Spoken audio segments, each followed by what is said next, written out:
Muy buenas tardes, soy el maestro Guillermo Solís, dándoles la más cordial bienvenida a este curso, presentación de un libro, el Derecho Fiscal Internacional, de parte del doctor Adar Moreno Valdés, autor de dicho libro.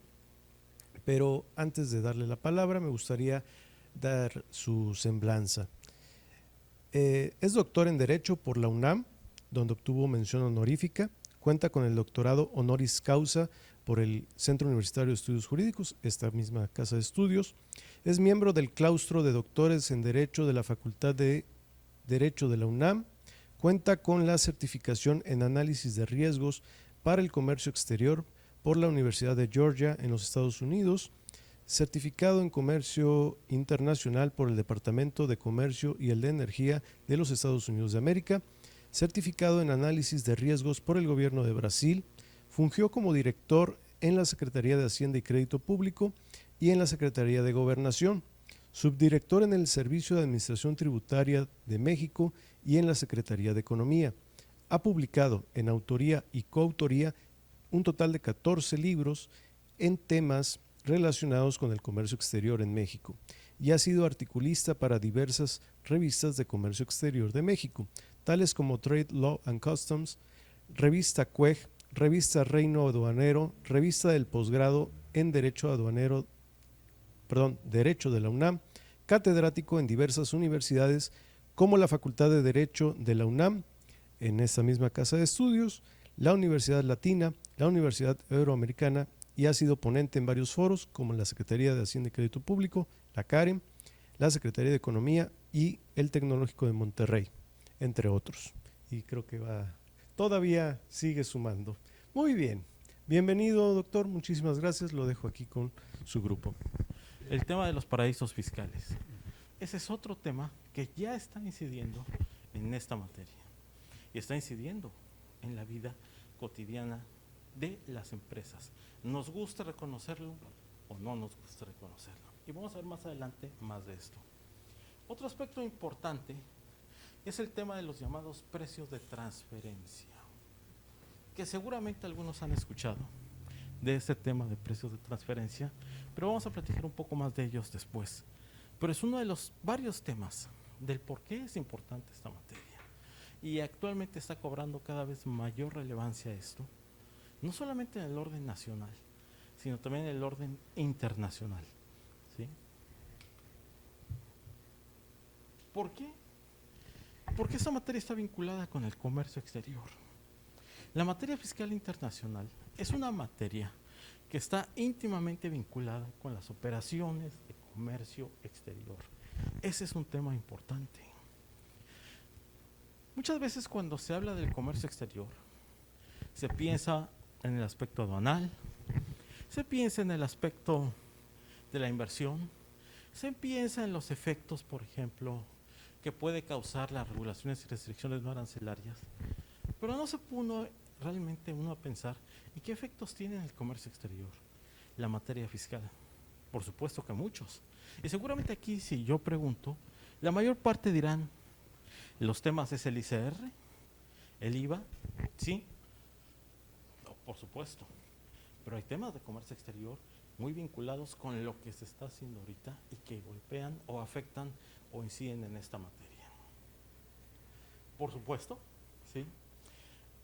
Otro tema es el intercambio de información fiscal, que ya se está haciendo a nivel internacional y se quiera reconocer o no se quiera reconocer, ya las autoridades fiscales lo están haciendo. Y muchas veces las empresas no saben o a veces no tienen una idea muy clara de qué es lo que están haciendo las empresas. Y ahorita el intercambio de información fiscal ya no es nada más nacional, es internacional.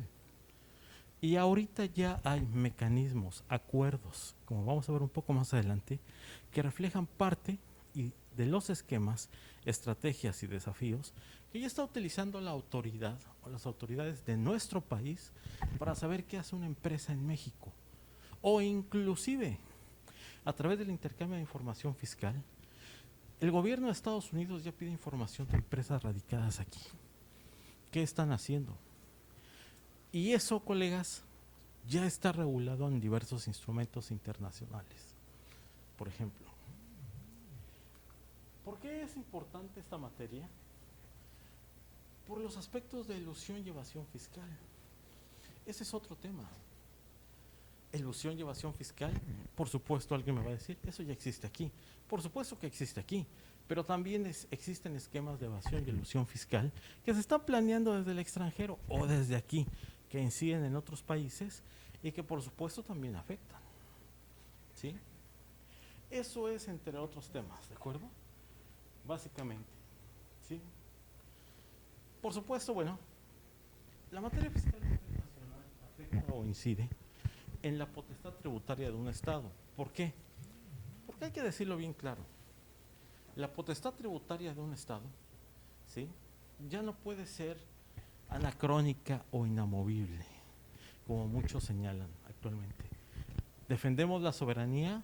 Sí, la vamos a defender porque la Constitución lo prevé en México, pero hay una realidad. La soberanía o el concepto de soberanía desde el punto de vista de la potestad tributaria del Estado ha cambiado. Esa es una realidad. Y ha cambiado de manera tal que actualmente las autoridades intercambian información, saben de ti, y créanme que ya existen instrumentos al respecto, y no les van a preguntar, no les van a preguntar a las empresas ni a las personas físicas si están de acuerdo o no, simplemente ya lo están haciendo. Entonces hay que tener esto en cuenta, porque algunas personas piensan, no, es que nos protege la soberanía. Sí, sí nos protege relativamente, pero la realidad es que eso ya está pasando. Lo que vamos a ver ya está pasando, nos guste o no nos guste reconocerlo. ¿Sí? Por ejemplo, aquí puse unos ejemplos. Son muchísimos, ¿sí?, instrumentos internacionales. Aquí puse unos ejemplos de un decreto promulgatorio, por ejemplo, entre México y la República de Alemania para evitar la doble imposición, o sea, doble tributación y la evasión fiscal. Posiblemente algunos no lo sepan, pero ya hay un acuerdo, y están viendo aquí, donde ya hay un acuerdo entre México y Alemania, repito, donde no solamente se toca el tema de la doble tributación, sino la evasión fiscal. Y si una empresa hace operaciones en Alemania, por ejemplo, que sean ilícitas o que impliquen el desvío de recursos para evadir el pago de impuestos en una operación comercial, el gobierno lo va a poder investigar. Y si alguien me dice, ¿lo puede hacer? Ahí está. Ese es un ejemplo. Otro ejemplo, el decreto promulgatorio entre México y el gobierno de Argentina. Ya existe. ¿Sí? Por ejemplo, y hay cientos. Nada más que obviamente no pude traer. En el libro sí pongo, en el libro sí se detalla todos los acuerdos que hay a nivel internacional. ¿Sí? Sí están. Aquí obviamente nada más es una manera de ejemplo. Otro, México y Australia. Si alguien se pregunta, bueno, Estados Unidos ni lo pongo porque eso está de cajón. ¿Sí? Nada más estoy dando otros ejemplos entre México y Australia. Sí existen. ¿Sí? Entre México y Brasil. O sea, ¿qué es lo que quiero decir? Lo que quiero decir es que estos acuerdos internacionales en materia fiscal ya están, ya existen, se están aplicando y posiblemente tú no lo sepas, pero ya los están aplicando. Y si encuentran algo ilegal o ilícito en una operación de comercio exterior, van a utilizar esto. Así de fácil. ¿Sí? Puse otro ejemplo con Colombia, por ejemplo. Hay un tema que me interesa y que señalo ahí abajo. Si se dieron cuenta en las fechas de los acuerdos, son de este siglo. Todos los acuerdos, no estamos hablando de acuerdos de hace 50, 60 años, estamos hablando de acuerdos que ha suscrito internacionales nuestro país y son de este siglo.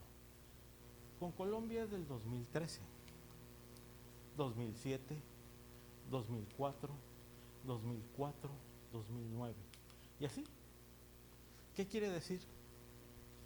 Que esto, o la materia fiscal internacional, tal y como se está moldeando en la actualidad, es un tema muy reciente. No es un tema de hace 50 años, de hace 40 años, lo que me enseñaron en la Facultad de Contaduría, lo que me enseñaron en la Facultad de Administración hace 30 años cuando yo estudiaba. No.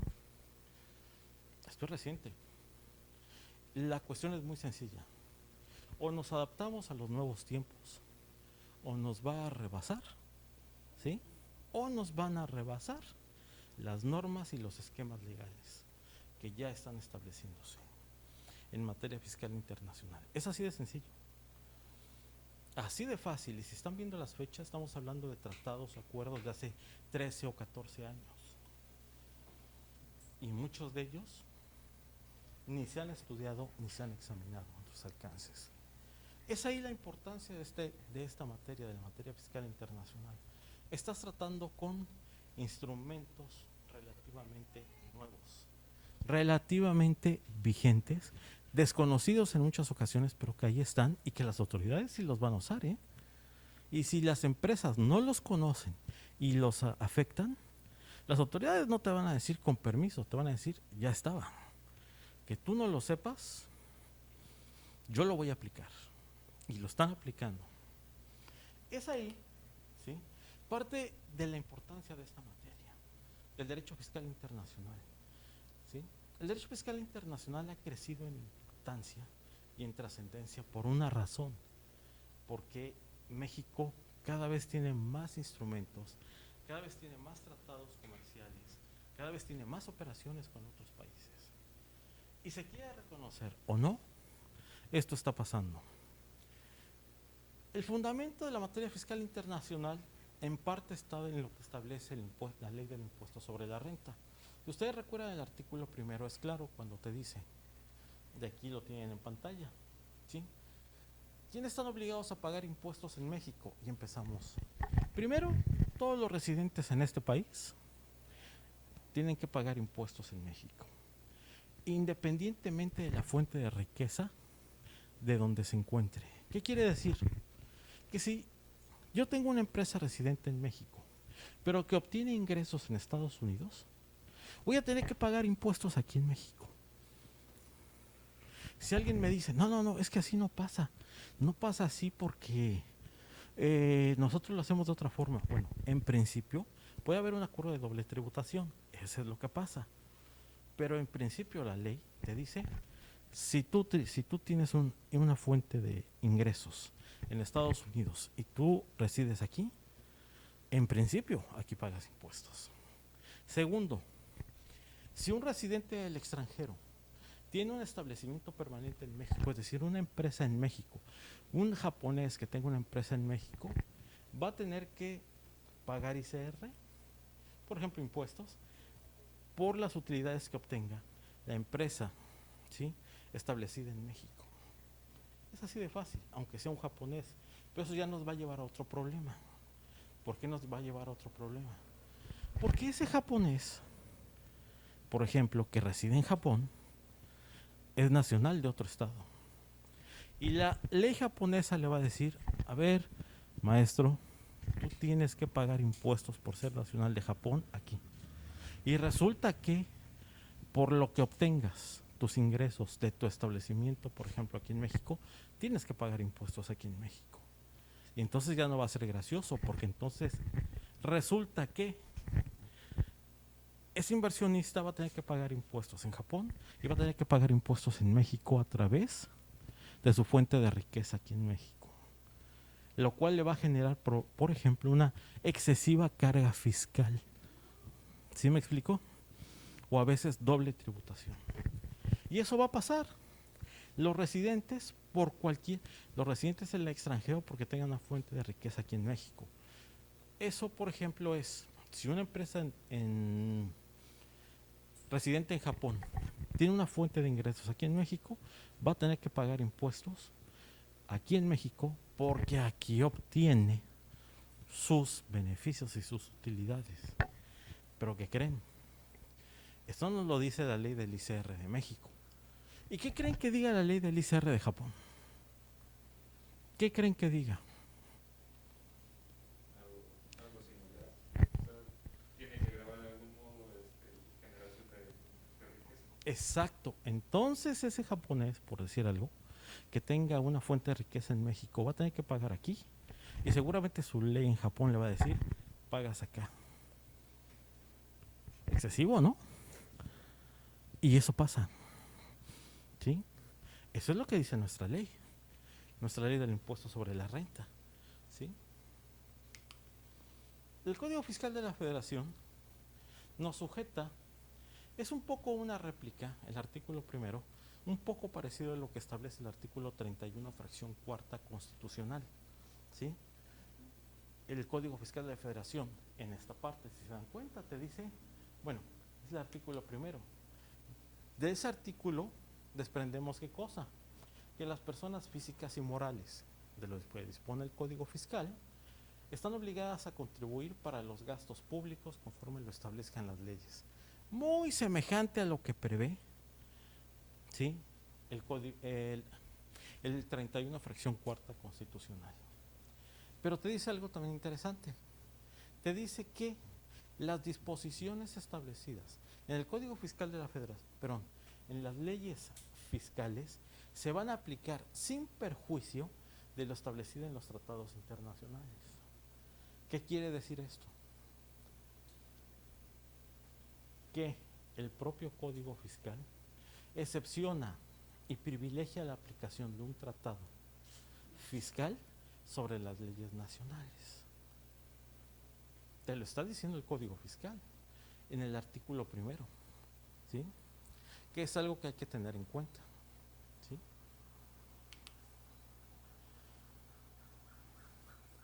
En materia fiscal internacional hay 3 criterios vinculantes en temas fiscales. Hay 3 criterios importantes de vinculación fiscal. ¿Qué significa un criterio de vinculación fiscal? Un criterio de vinculación fiscal es un criterio a través del cual se amarra a una persona o a un ente para pagar impuestos en determinado lugar. Ese es un criterio de vinculación fiscal. A nivel internacional hay 3. Uno es la nacionalidad, otro es la residencia y otro es la fuente de riqueza. Y cada uno de ellos va a jugar un papel de cómo amarrar fiscalmente a alguien, a una empresa, a una persona física. La nacionalidad, empezamos por el tema.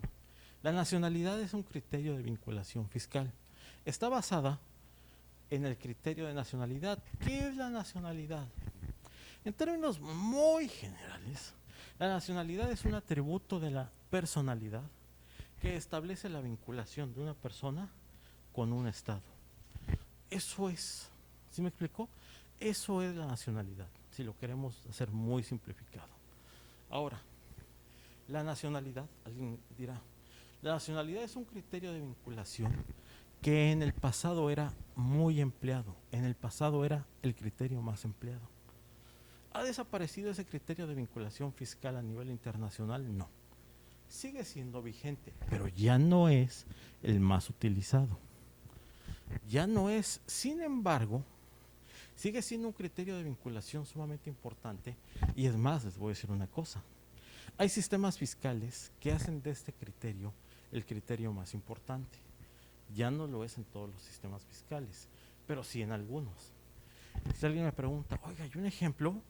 Estados Unidos. Estados Unidos maneja un sistema de vinculación nacional, de manera tal, por ejemplo, que en Estados Unidos su normatividad prevé que ellos deben de tributar un estadounidense para los Estados Unidos con independencia del lugar donde está obteniendo su fuente de riqueza, por ejemplo. Y este es un problema, porque para Estados Unidos, ¿sí?, no les interesa si un estadounidense tiene una fuente de riqueza aquí. Para ellos tributa allá en Estados Unidos, porque ese es su criterio de ellos, ¿sí? Otro ejemplo de territorialidad en temas fiscales, de vinculación fiscal, por ejemplo, lo tenemos en Cuba. Claro que con Cuba no hay tanta bronca, porque en realidad no hay relaciones comerciales, ¿sí? Otro ejemplo, ¿sí? Lo tenemos, por ejemplo, en Costa Rica, ¿sí? Ellos manejan eso, ¿sí? Y hay otros países que manejan esto, ese criterio de vinculación. ¿Por qué es importante saber? Porque tenemos que saber con quién estamos jugando cuando hacemos una operación comercial. ¿Me explico? Cuando realizas una operación comercial tienes que saber cómo se manejan ellos, porque de otra forma tú puedes pensar una cosa porque tu ley te dice una cosa, pero ellos tienen otra visión porque su ley les dice otra cosa.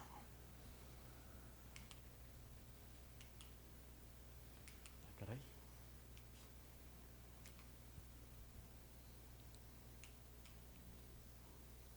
No funciona.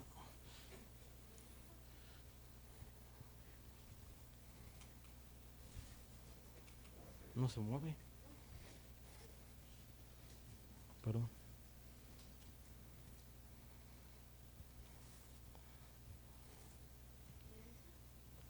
Sí, o sea, ya la pasó, pero el problema es que no se mueve. ¿Sí? La residencia.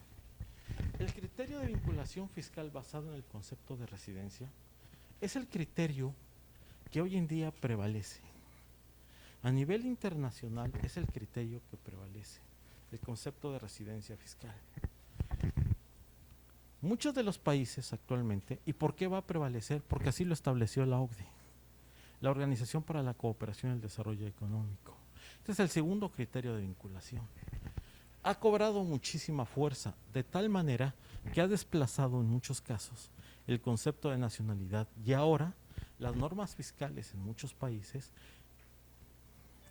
agarran a una persona o a una empresa a través del concepto de residencia, ¿sí? Y entonces hay que entender qué debemos entender por residencia para efectos fiscales, ojo, internacionales. Porque muchas veces alguien dirá, ah, no, es que el Código Fiscal de la Federación nos establece qué debemos entender por residencia. ¿Sí? Sí.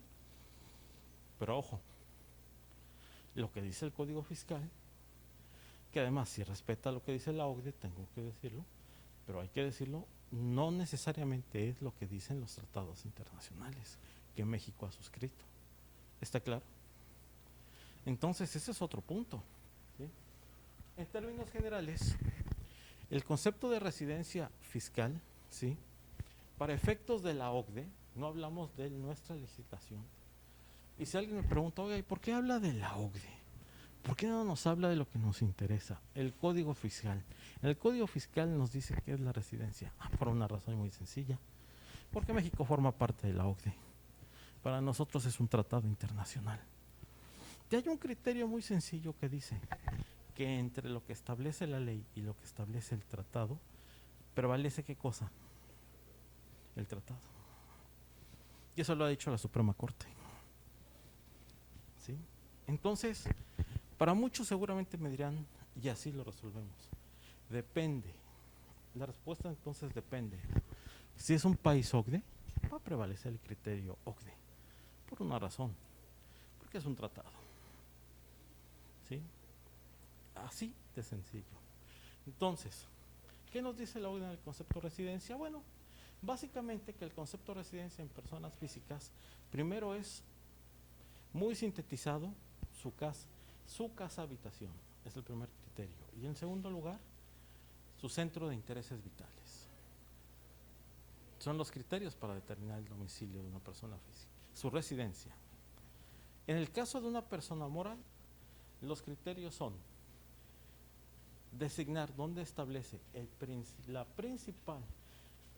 administración principal de sus negocios, primero, y en segundo lugar, ¿sí?, la sede de su dirección efectiva. Eso es bien importante, ¿sí?, porque en algunos casos eso va a determinar dónde debe de tributar una empresa. Si no se puede determinar dónde está su administración principal, el siguiente criterio, ¿cuál es? La sede de la dirección efectiva de la empresa. Y allí es donde debe de tributar. Punto. ¿Está claro? Y eso es lo que hay que considerar. Ahora, importante ese criterio? Muchísimo, porque en muchos países y muchos tratados se está sustentando en esto, ¿sí? La fuente de riqueza. La fuente de riqueza es otro criterio de vinculación fiscal muy importante, porque la fuente de riqueza es dónde se generan las utilidades, en qué lugar, y dependiendo del lugar, ahí debe de tributar, ¿sí? Básicamente. Ahora, ¿qué es lo que nos va a determinar la prelación? ¿Dónde debe de tributar? Depende, y se los dije, del sistema jurídico, primero. Y dos, ¿de qué? De si hay o no tratado internacional. ¿Qué tratado? Si hay un tratado, por ejemplo, de doble tributación internacional. Y entonces un nacional que tributa en México o en Estados Unidos habrá que ver cuál es la metodología que se está usando en ese tratado para poder saber dónde debe de tributar esa persona o esa empresa. ¿Está claro? Para efectos de poder aligerar o eliminar o reducir su obligación y su carga fiscal. ¿Está claro? Básicamente. Aquí, por ejemplo, en esto, no me voy a detener mucho, pero este es un criterio de nuestro Poder Judicial, donde establece, básicamente, que hay ciertos criterios, los que ya les comentaba, criterios fiscales de vinculación. Hay un criterio judicial. Claro, aquí nada más te habla de la noción de nacionalidad y territorialidad, en este criterio de la Corte. Pero insisto, otro criterio es el de fuente de riqueza. ¿Sí? Otro concepto que es muy importante en la materia fiscal internacional es el concepto de establecimiento permanente. Seguramente muchos cuando hablan de un establecimiento permanente me dirán, un establecimiento permanente, bueno, lo sabemos muy bien, es un local o un lugar fijo de negocios donde se realizan de manera total o parcial actividades empresariales, ¿sí? Inclusive actividades de índole industrial o de prestación de servicios. Exactamente. Ese es un establecimiento permanente, porque así nos lo define la OCDE. Seguramente alguien me dirá, también la ley del ICR lo define. Sí, lo sé. La ley del ICR de México se basa en el criterio OCDE. Ese es el punto. ¿Sí? Se basa en el criterio OCDE, nuestra ley del impuesto sobre la renta. Ahora, ¿qué debemos de considerar como un establecimiento permanente? Debemos de considerar un establecimiento permanente cualquier agencia, sucursal, fábrica, taller, etcétera. Y todo eso podrá constituir un establecimiento permanente para efectos de la tributación. ¿Sí? Vamos a empezar a platicar de la doble tributación internacional. Por supuesto, estos temas que voy exponiendo en el libro están mucho más desarrollados. Aquí simplemente estoy explicando brevemente el desarrollo y la temática que lleva el libro, pero hay muchos más temas que obviamente, y los mismos temas de los que he platicado, que obviamente no daría tiempo en una plática de 2 horas o 1 hora y media. La doble tributación. ¿Qué es la doble tributación internacional? Es como la doble tributación nacional. ¿Qué es la doble tributación internacional? Es cuando 2 o más potestades tributarias tienen la facultad sobre un mismo hecho tributario, ¿sí?, para determinar y ejecutar impuestos, siempre y cuando estemos hablando de cercanía en cuanto a tiempo y materia. Esa es la doble tributación. O dicho de forma más sencilla, la doble tributación internacional es cuando 2 países, si lo quieren ver más simplificado, 2 países pueden cobrar impuestos similares o semejantes sobre un mismo hecho tributario. Así de sencillo. Esa es la doble tributación. Ya daba un ejemplo. Un establecimiento permanente. ¿Cuántas empresas no conocen ustedes que sean originarias de extranjeros?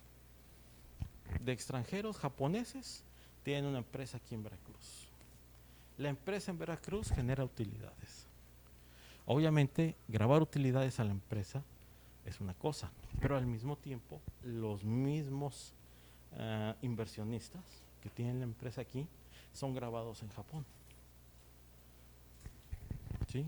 Por impuestos similares. Entonces estamos hablando de una doble tributación. Tienen que pagar allá y tienen que pagar acá. Y entonces, ¿qué es lo que genera este fenómeno de la doble tributación internacional? Lo que va a generar, por ejemplo, ¿sí? Bueno, aquí vemos, bueno, cité este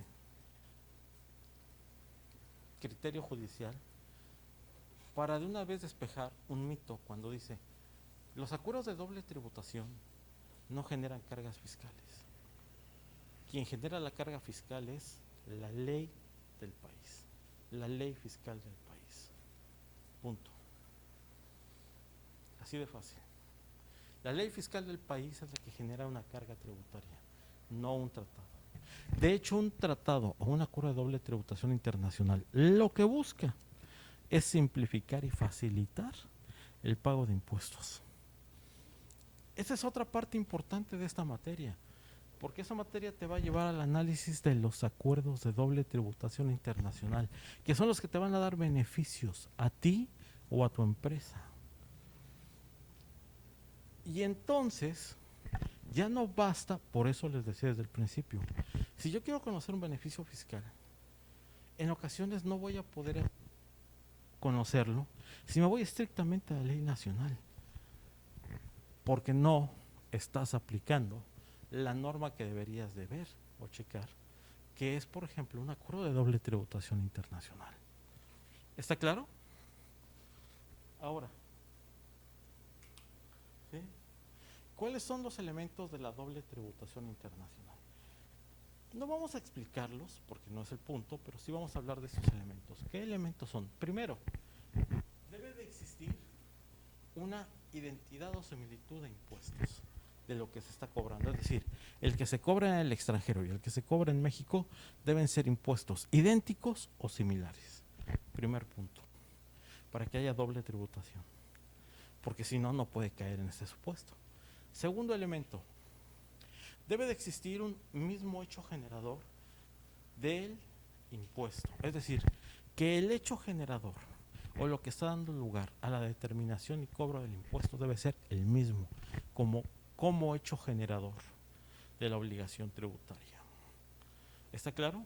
Tercer elemento que hay que considerar, la simultaneidad en el tiempo. La determinación y cobro de dos impuestos, uno en otro país, otro en México, para que pueda caber dentro del concepto de doble tributación, debe tener cercanía de temporalidad, de tiempo. Si no hay cercanía de temporalidad, no va a caer en la doble tributación. Ese es otro elemento. ¿Está claro? ¿Sí? La identidad de los sujetos. Esto puede pasar o puede no pasar. La identidad de los sujetos es otro elemento de la doble tributación internacional, pero puede no pasar. Y ahorita van a ver por qué. ¿Sí? Sin embargo, es un elemento que se considera a nivel fiscal internacional. El otro elemento es que más de un Estado debe de querer ejercer su potestad tributaria sobre ese hecho generador del impuesto. ¿Sí? Más de un Estado, o sea, dos estados cuando menos deben de quererle cobrar lo mismo, dicho en otras palabras. ¿Sí? Hay dos modalidades de la doble tributación. La doble tributación puede ser jurídica y económica. ¿Cuál es la doble tributación jurídica? La doble tributación jurídica es cuando le cobras ese impuesto a la misma persona. ¿Sí? A la misma persona, es decir, al inversionista le cobra aquí impuestos y le cobra el mismo impuesto en el otro país se lo cobran. Cuando estamos en presencia de ese fenómeno jurídico tributario, es una doble tributación jurídica. Pero existe también la doble tributación económica, ¿Qué es la doble tributación económica? Cuando le puedes cobrar impuestos a dos sujetos diferentes por el mismo hecho tributario. Se le llama doble tributación económica. ¿Está claro? El ejemplo, lo dije hace rato, un inversionista de Japón que tiene una empresa en México. Le cobran aquí, le cobran allá. Le cobran a la empresa aquí, pero le cobran al sujeto allá. Son dos sujetos diferentes por el mismo hecho. Se le llama doble tributación económica. ¿Sí? Por ahí la autoridad en un juicio podría decir, no, es diferente, porque estamos hablando de sujetos diferentes. Una es la persona física allá, otra es la persona moral acá. No. Para efectos de derecho fiscal internacional, no. Es una doble tributación de carácter económico. Ojo con eso si les llega a tocar un asunto de este tipo. Eso está reconocido a nivel internacional por la OCDE. ¿Sí? Ahora, y México es parte de la OCDE. ¿Sí? ¿Cómo se ha resuelto el tema de la doble tributación a nivel internacional? Se ha resuelto, ¿sí?, en términos generales, a través, ¿sí?, de normas nacionales, a través de tratados internacionales o a través de la armonización de normas. ¿Esto qué significa? La ley del ICR tiene soluciones para responder o resolver problemas de doble tributación internacional. Sí, sí las tiene. ¿Son las mejores? No les aconsejaría, pero sí, son las que se aplican. Pero hay una cosa, ¿qué pasa si existe un tratado? Segundo supuesto. Si existe un tratado, no aplicas la ley, aplicas el tratado. ¿Siempre voy a aplicar el tratado? No. ¿Cuándo voy a aplicar el tratado? Dependiendo de que se den los supuestos jurídicos en el tratado que den la pauta para que tú le puedas aplicar el tratado sobre la ley. Dicho en otras palabras,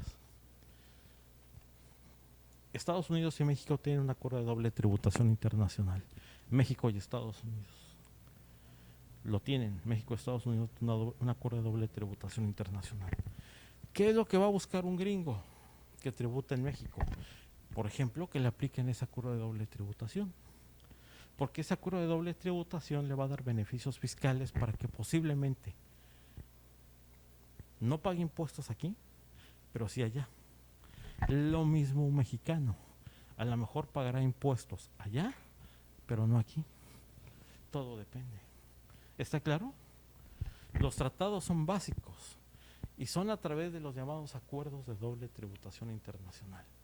Y en tercer lugar, la armonización de normas.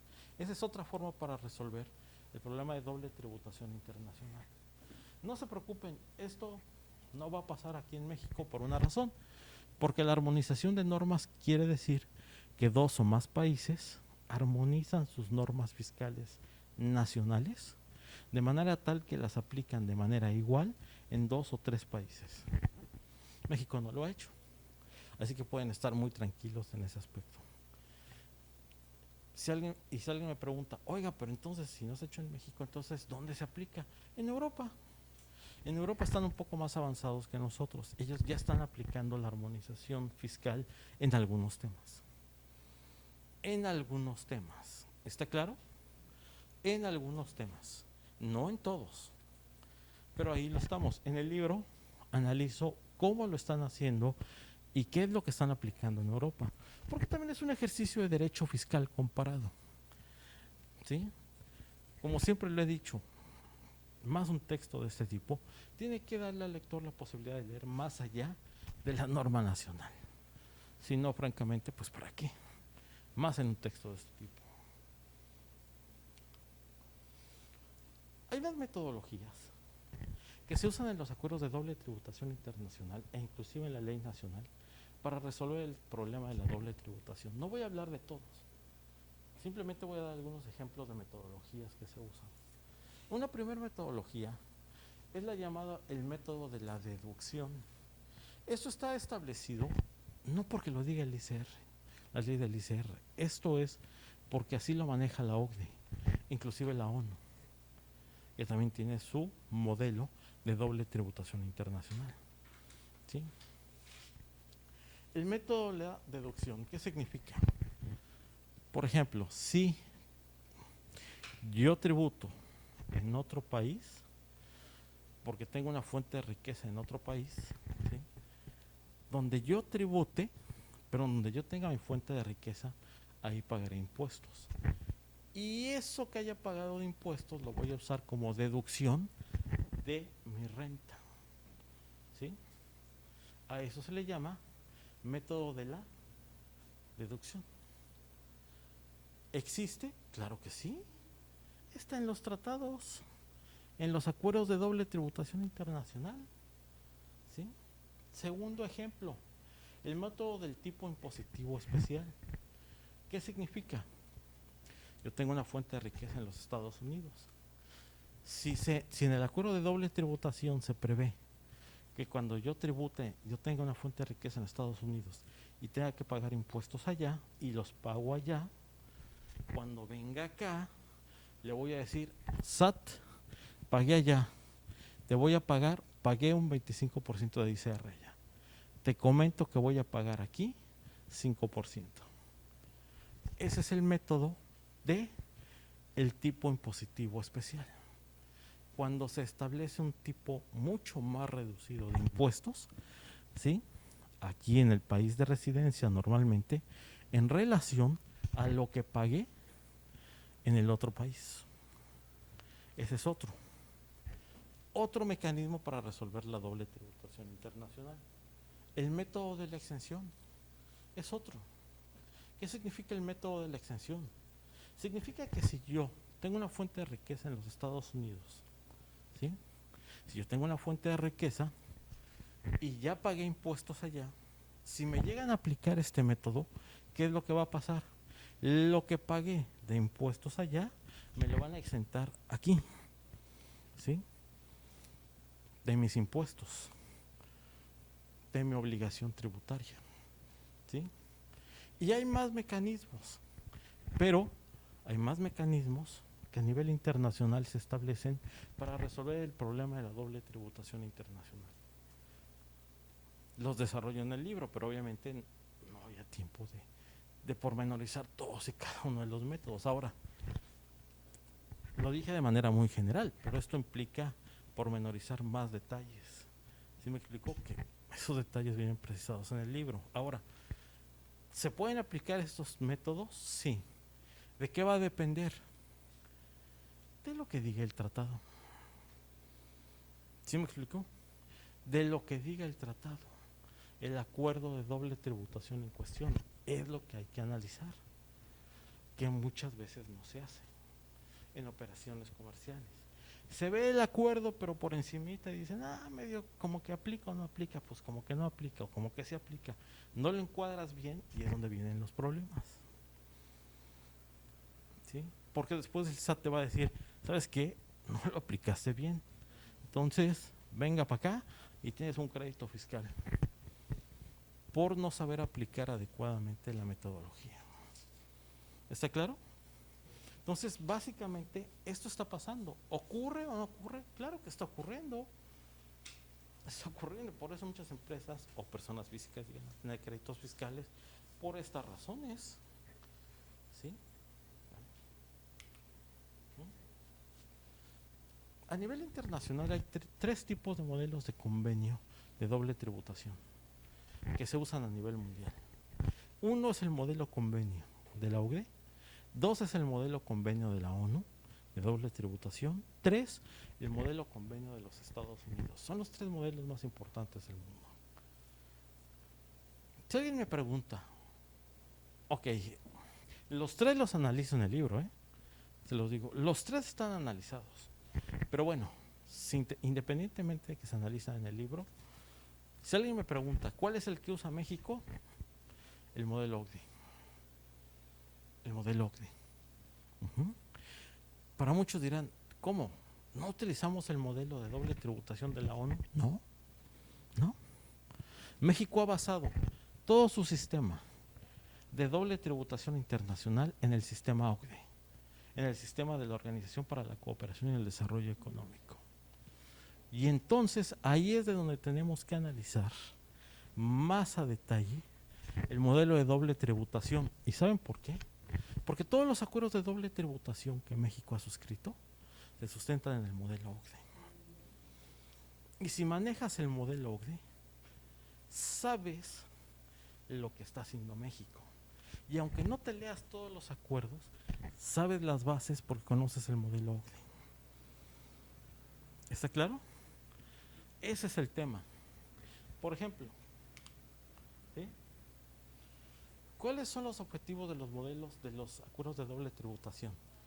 En todos los acuerdos que México, cada acuerdo se ha suscrito con un país, con Estados Unidos, tenemos con Canadá, tenemos con Alemania, tenemos con Argentina, tenemos con Brasil, tenemos con Colombia, tenemos con España, hasta con Rusia tenemos acuerdo de doble tributación. En serio, ahí está. El tema es conocerlo, el tema es saber qué es lo que manejan, ¿sí? Para que tú puedas manejarlo a tu favor y que no te llegue a Hacienda y te vaya a causar un dolor de cabeza, ¿sí?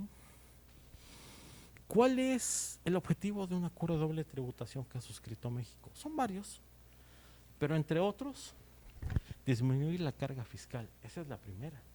Lo que decía hace rato, si un japonés paga impuestos en Japón, paga impuestos por su empresa aquí en México, pues pobre japonés, ¿no? Si un mexicano tiene que pagar impuestos por una fuente de riqueza en Estados Unidos y paga impuestos aquí en México como persona física, pues pobre mexicano. Entonces estos acuerdos son benéficos, son beneficios fiscales. Primer punto. Y entonces hablamos de disminuir la carga tributaria. Primer objetivo de un acuerdo de doble tributación, ¿sí? Para una empresa o una persona física. Segundo objetivo, evitar la evasión fiscal, ni hablar. Se disminuye la carga fiscal, pero los países también que firman un acuerdo de este tipo quieren que quien aproveche estos beneficios fiscales no busque la evasión fiscal, porque si no vamos a otra cosa, a otro problema que se está generando ahorita. Ahorita vamos a ver de este tema. Busca promover el comercio. ¿Por qué? Pues es lógico. Un japonés que le meta 10 millones de dólares a México, una empresa aquí en México, o japoneses que le metan dinero, 10 millones de dólares aquí, y tienen que pagar impuestos allá, pues van a decir, ¿y yo qué carajos hago en México pagando impuestos y pagando impuestos allá? Los acuerdos de doble tributación dicen, a ver, vamos a buscar mecanismos, los que ya vimos, exención, deducción, por ejemplo, para que no pase eso. Entonces, ¿qué es lo que beneficia esto? Pues beneficia al comercio exterior, porque hay mayor certeza jurídica de lo que debes de pagar. Beneficia al comercio exterior, ¿sí? Manejar estos conceptos van a beneficiar a tus clientes, a tus empresas o a las empresas donde trabajas, porque vas a poder decirles, vamos a pagar menos impuestos de esta forma. Ilegal, legalmente hablando. ¿Está claro? ¿Qué otro punto? Promover la inversión extranjera, ¿sí? Ese es otro objetivo que se busca, ¿sí? Y generar apoyo y cooperación en temas fiscales entre los países, ni hablar, yo se los dije. Cada día hay mayor coordinación y intercambio de información fiscal entre los países, ¿sí? Le da beneficios un acuerdo de este tipo, pero también tiene, naturalmente, pues las autoridades van a encontrar elementos, ¿sí? De manera muy general, porque no es el tema de esta plática, ver todo pormenorizadamente, cada acuerdo. Pero podemos decir, si nosotros quisiéramos ver la estructura de los diversos acuerdos que ha suscrito México, todos los acuerdos, les puedo decir que la estructura es muy parecida. La estructura de un acuerdo de doble tributación. ¿Cuál es la estructura? Primero, va a haber un ámbito de aplicación. que te va a definir cómo aplica ese convenio, en dónde aplica. Segundo, te va a establecer definiciones, una parte bien importante, porque las definiciones es qué entiende México por impuestos sobre la renta, qué entiende Estados Unidos por impuestos sobre la renta, qué entiende México por nacional, qué entiende Estados Unidos por nacional. ¿Está claro?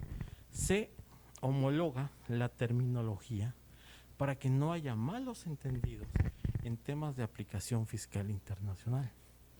Tercero, se define sobre qué se va a imponer los acuerdos de doble tributación internacional. Generalmente son dos ámbitos: las rentas y el patrimonio. Todos los impuestos que versan sobre impuestos sobre las rentas e impuestos sobre el patrimonio normalmente son objeto de regulación en los acuerdos de doble tributación internacional, ¿sí? Incluyendo temas relacionados con salarios, herencias, legados, también entran. ¿Necesariamente entran en todos los acuerdos? No. Depende de que haya negociado país a país en ese acuerdo de doble tributación internacional. ¿Está claro? Todo depende. ¿Sí?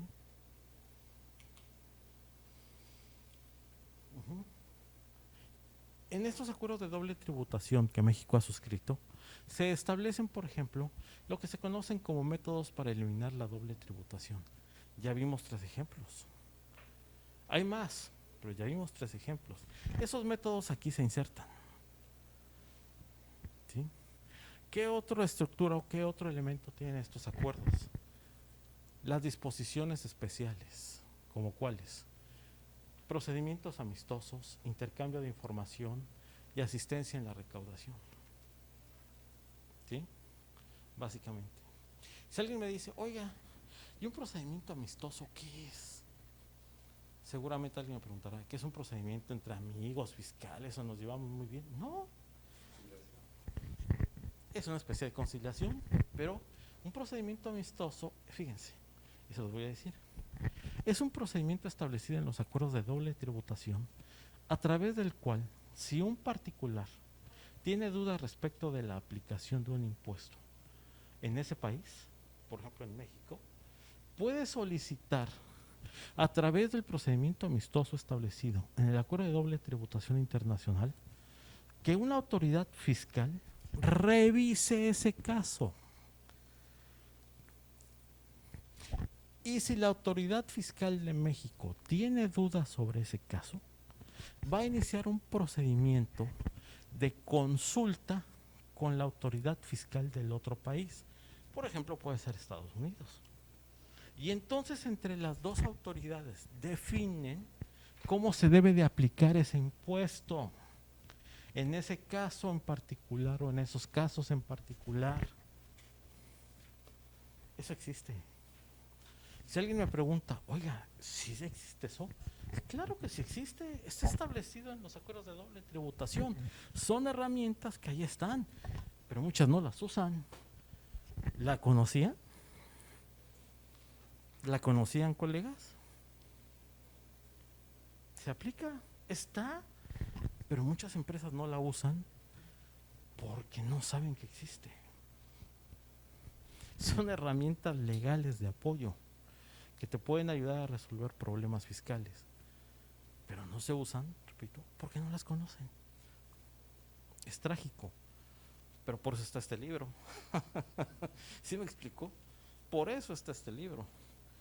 De alguna forma para llevar a esta parte, ¿sí? El intercambio de información. Hay capítulos específicos o partes de los acuerdos de doble tributación que tienen que ver con el intercambio de información fiscal. ¿Está claro?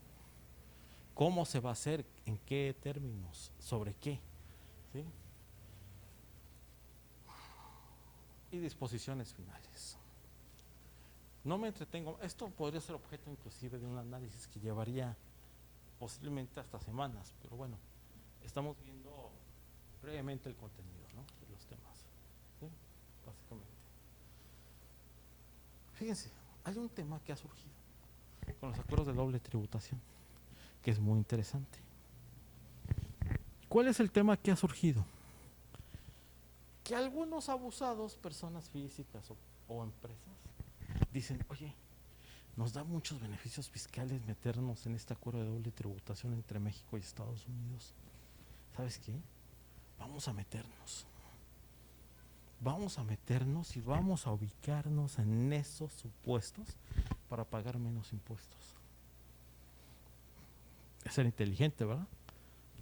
Pero eso te lleva a otro problema, que ya lo detectó la OCDE. ¿Sí? Eso se le llama, ¿sí?, en materia fiscal internacional, el treaty shopping. No sé si alguien ha oído hablar de ese concepto. El treaty shopping es cuando las empresas andan buscando comprar, valga la expresión, un tratado para ubicarse en ese y sacar la mayor ventaja fiscal. Y es lo que hacen.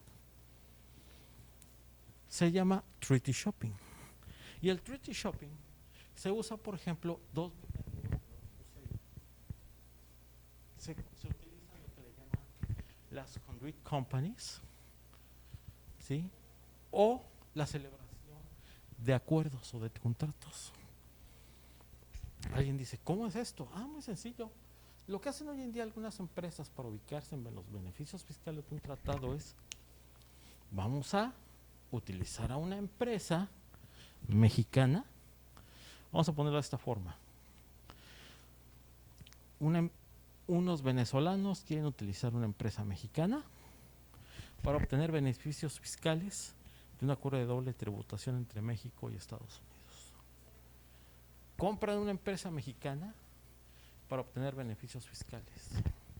A eso se les llama compañías conductoras, conduit companies. Es un abuso de los beneficios de un tratado en materia fiscal. ¿Sí? O también a través de tratados, de contratos. Para esto la OCDE ha dicho, estamos viendo que hay abuso aquí de empresas o de personas. Entonces les vamos a meter el remedio. ¿Qué es lo que están haciendo? Hay que meter cláusulas antiabuso. No sé si alguien ha oído hablar de esto. Cláusulas antiabuso. ¿De qué se tratan las cláusulas antiabuso? Se trata de meter criterios o parámetros en los tratados de doble tributación para parar este tipo de actividades que les decía. De que haya un venezolano o venezolanos que utilicen empresas mexicanas para obtener beneficios fiscales en operaciones con los Estados Unidos, comerciales. Y entonces ahorita están metiendo esto. ¿Qué tipo de cláusulas antiabuso? Por ejemplo, encontramos una cláusula, y pongo algunos ejemplos, en el libro hay muchos más, lo que se conoce como el look-through approach. ¿Qué significa?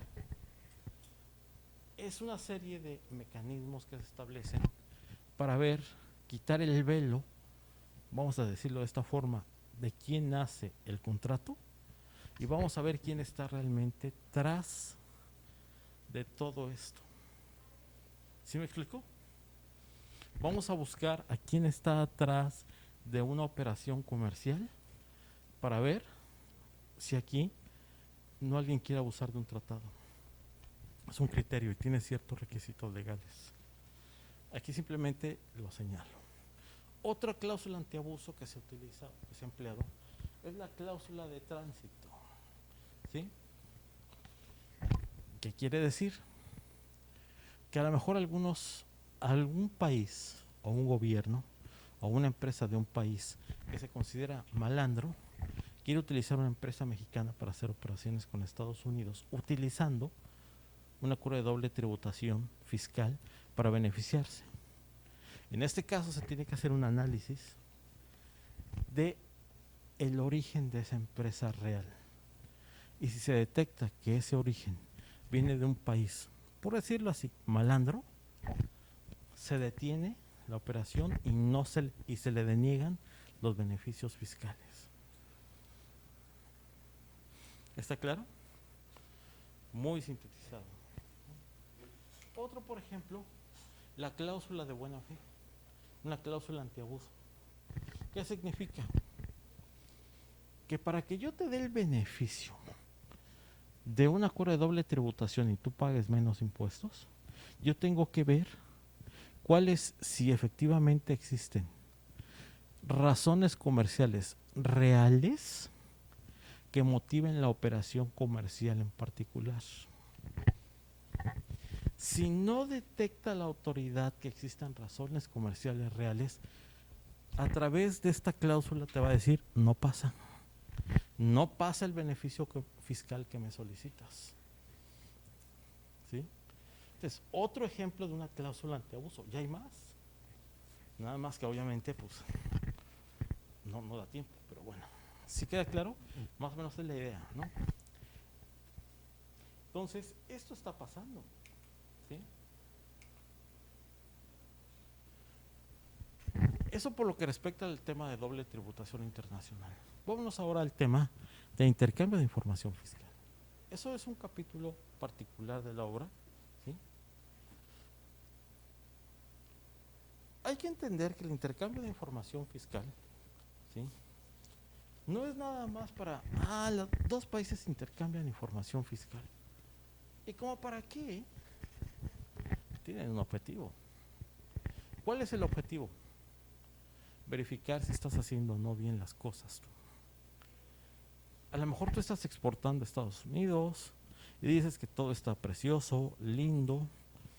Tú eres una empresa, tienes 10 en conducta. Pero a lo mejor el gobierno de Estados Unidos tiene otra opinión tuya. Y el gobierno de Estados Unidos dice, a ver, quiero saber qué está haciendo esa empresa en México. ¿Lo puede hacer el gobierno de Estados Unidos? Sí. Si tiene un acuerdo de intercambio de información fiscal con México. Alguien, y por eso hace rato puse, alguien puede decir, no puede ser porque está violando, sí, la soberanía de México y la soberanía de la empresa. No, porque por eso firmó un tratado. Un acuerdo de intercambio de información fiscal. ¿Sí? Y entonces, ¿qué objetivos tiene? Otro objetivo es facultades de fiscalización que van a el gobierno de Estados Unidos le va a pedir al gobierno de México que le mande información a una empresa porque la va a cotejar, seguro. Por eso está pidiendo información. Cuando llegue la información, el gobierno de Estados Unidos va a decir, a ver, esto no me gustó. México, por favor, hazle una visita a esta empresa sobre esto y sobre esto. Y México va a tener que hacerlo. Porque así se establecen los acuerdos de intercambio de información fiscal. Y de pronto una empresa que dice, oye, pero yo tengo 10 en conducta. Bueno, a lo mejor para México, pero no para Estados Unidos. Y Estados Unidos ya le pidió a México que lleve a cabo una visita domiciliaria, una revisión electrónica sobre la empresa en México. ¿Lo puede hacer? Sí. ¿Con base en qué? En los acuerdos de intercambio de información fiscal. Así de fácil. ¿Sí? Te lo va a decir el SAT de México, es que vengo porque me lo pidió el gobierno de Estados Unidos que te haga una visita domiciliaria. Por supuesto que no. Te los puedo decir desde ahorita.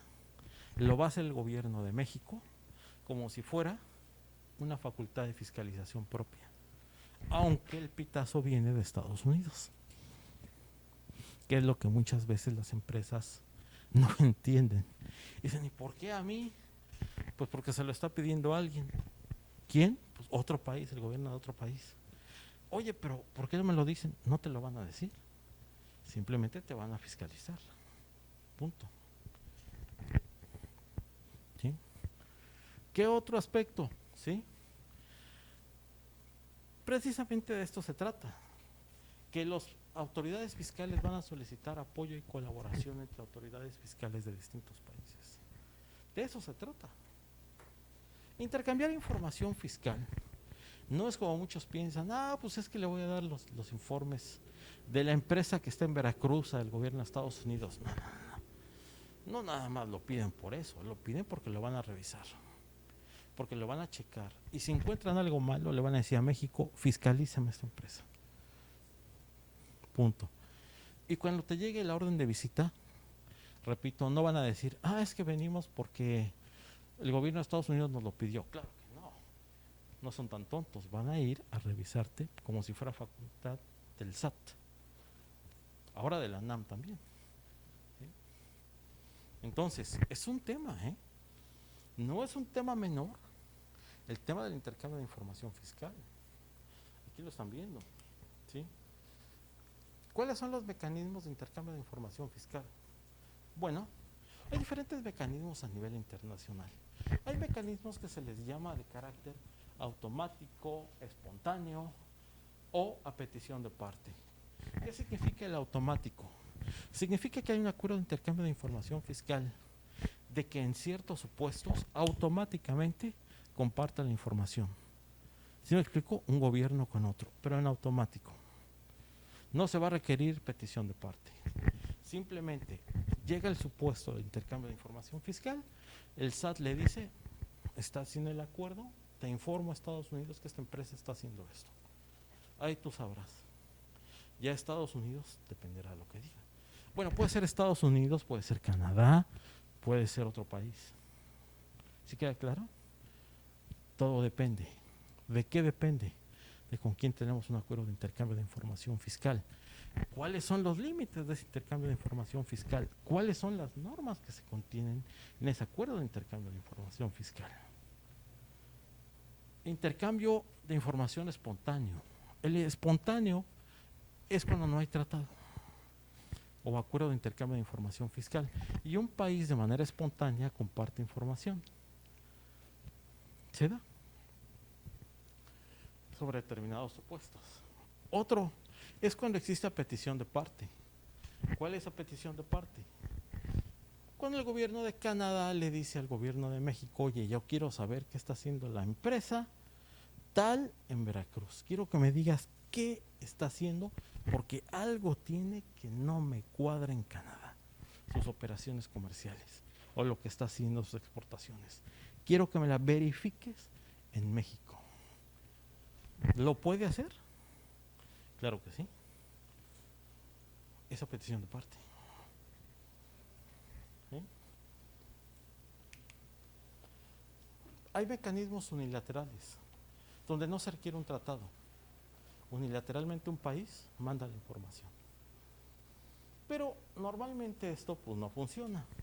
¿Cómo se hace el intercambio? A través, por ejemplo, de cláusulas contenidas en tratados internacionales, por ejemplo, de doble tributación internacional, comentaba hace rato. Pones o insertas un capítulo de intercambio de información fiscal. ¿Está claro? ¿Y lo puedes hacer? Sí. Impones todo esto que estamos diciendo. Puede ser. ¿Sí? Si alguien me pregunta, oiga, ¿hay instrumentos internacionales de intercambio de información fiscal? Claro que sí, aquí están. Algunos de ellos. En el libro os analizo cada uno de ellos. Pero aquí están. ¿Sí? ¿México ha suscrito esto? Sí, todos. México los ha suscrito todos. ¿Sí? Por ejemplo, de estos ejemplos que estoy dando. Entonces, ¿México estaría obligado a dar información? Claro, en todos los supuestos legales que establecen esos tratados. Punto. ¿Está claro? Así de sencillo. ¿Sí queda claro, colegas? Acuerdos, algunos ejemplos de acuerdos de doble acuerdos de intercambio de información fiscal. Obviamente no pongo todos, nada más estoy poniendo unos ejemplos para que vean.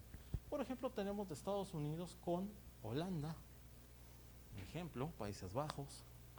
Tenemos, por ejemplo, México y Bahamas. Aquí hay una trampa, pero no sé si hay tiempo de esto, que después diré.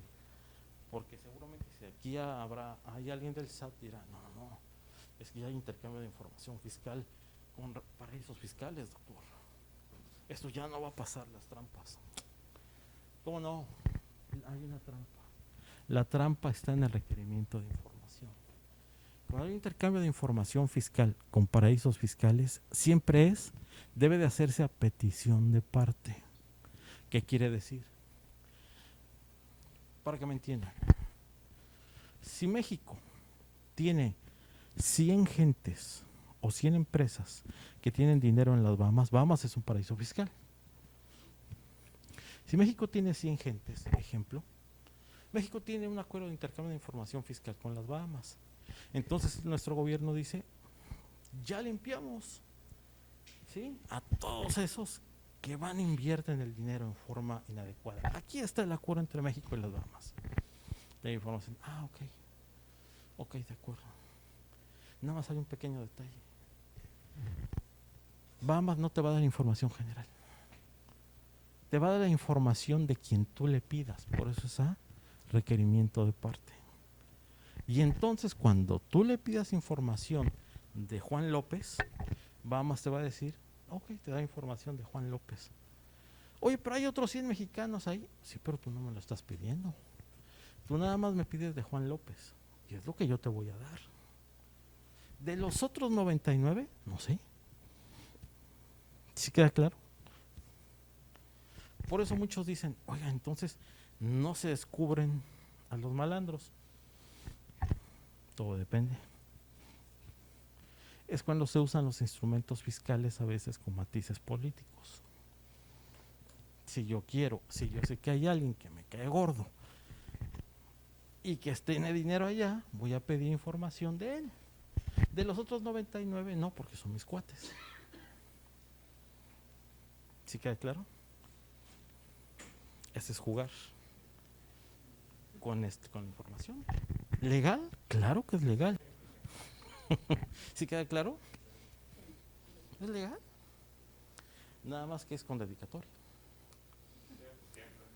¿Cómo? Digámoslo así, ¿no? De esa forma. ¿Sí?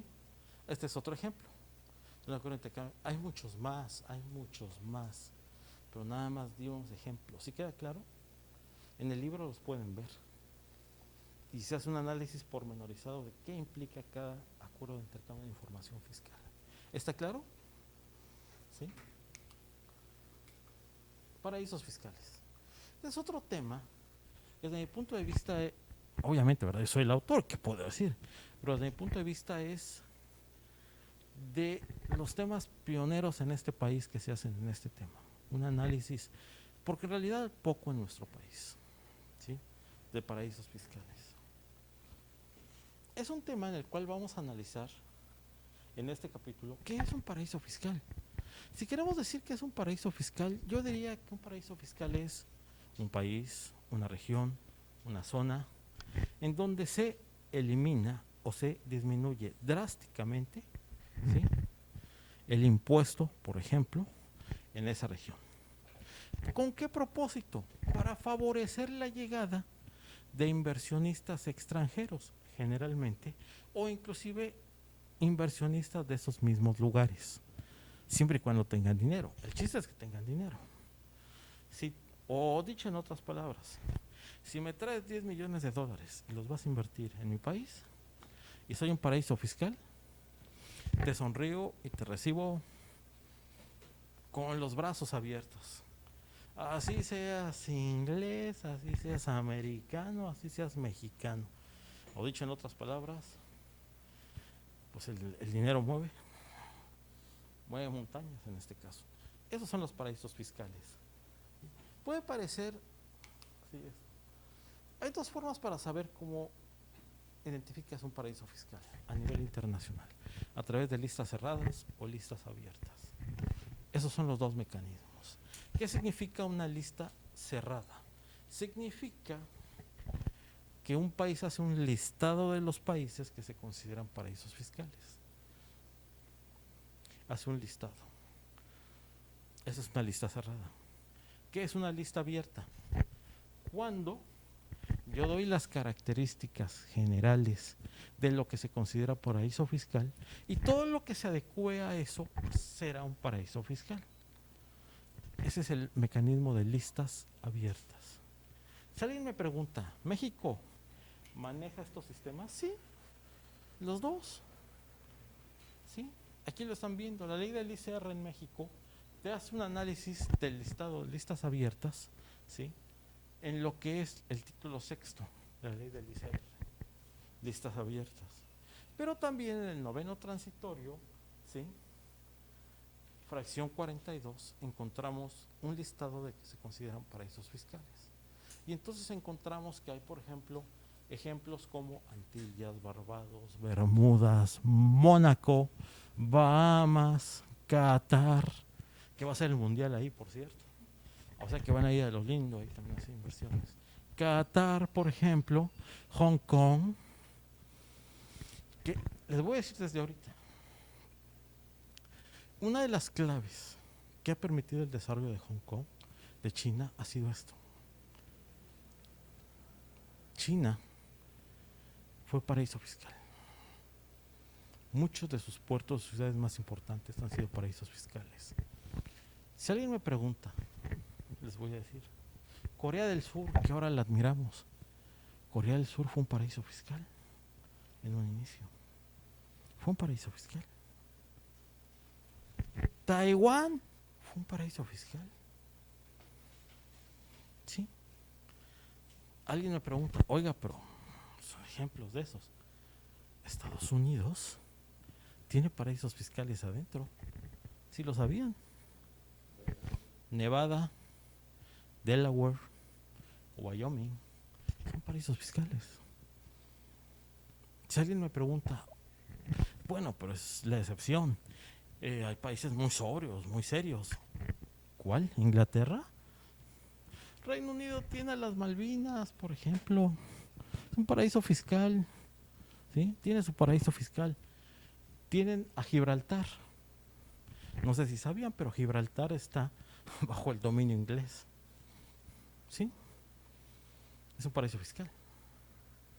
La partecita, Gibraltar, la partecita que va entre España y África, es un paraíso fiscal, es inglés. Está bajo el dominio inglés. ¿Sí? Mónaco. ¿Qué es Mónaco? Es un paraíso fiscal. Es el paraíso fiscal de los franceses. Mónaco. Andorra es un paraíso fiscal. Luxemburgo es un paraíso fiscal. Islas Marshall, Islas Seychelles, Islas Vírgenes, Islas Cook. ¿Qué es a lo que quiero llegar con todo esto? Que los países tienen sus propios paraísos fiscales. ¿Por qué? Porque les interesa captar inversión. Por supuesto, una vez que lo tienen, crean sus reglas y son muy estrictos para los majes que quieran usarlas. ¿Y quiénes son esos majes? Mejor no les digo. ¿Sí? Por eso yo digo que aquí hay una doble moralidad. Al final hay una doble moralidad. ¿Sí? En este tema. Y yo sí lo he dicho. México debería de implementar unos mecanismos, no ser tan ilegal, porque no nos vamos a ver ilegales, pero unos mecanismos, por ejemplo, más soft, pero de este tipo, para poder desarrollar ciertas áreas de este país que lo requieren. Esa es la realidad, porque así está funcionando Hong Kong. Al día de hoy Hong Kong es un paraíso fiscal. Es un paraíso fiscal. Voy a darles un dato. ¿Cuánto recibe México de inversión extranjera al año? ¿Cuánto recibe México? ¿Alguien sabe el dato? Promedio. Si nos va bien en un año, 37,000 millones de dólares. Ese es nuestro promedio. 37,000 millones de dólares de inversión extranjera. Es lo que recibimos. ¿Cuánto recibe Hong Kong? Hong Kong es un puertecito chiquitito, si lo ven en un mapa, de China. ¿Cuánto recibe Hong Kong de inversión extranjera? ¿Alguien sabe? Es un puerto, ¿eh? Un puerto. 70,000 millones de dólares. El doble de lo que México recibe. Alguien dice, ¿y qué hace Hong Kong? Que nosotros no sabemos. Es un paraíso fiscal. Es un paraíso fiscal. ¿Sí? Entonces, Porque, porque somos, no voy a usar la palabra, pero somos muy puntuales en el cumplimiento de las normas. Voy a ponerlo de esa forma para que no se oiga feo, desde mi punto de vista. Creo que esto tendría que cambiar y tendríamos que tener un poco más de visión desde mi punto de vista. Eso lo planteo también, hay que tener una visión más allá, porque si no, no vamos a desarrollar este país. Es la verdad. Si no encontramos esquemas legales, económicos y fiscales, pero realmente útiles que nos permitan desarrollar este país, no vamos a salir del tercer mundo. Esa es mi opinión, por supuesto. Habrá quien discrepe. Estoy seguro que aquí un funcionario de Hacienda me estaría quemando en leña verde, porque diría, oiga, ¿cómo está proponiendo esto? Pues porque lo están haciendo en Hong Kong, lo están haciendo en Sydney. Sydney es un paraíso fiscal. Australia, Macao, otro puerto de China, es un paraíso fiscal. ¿Cómo está creciendo Macao? Vean ustedes los propios datos.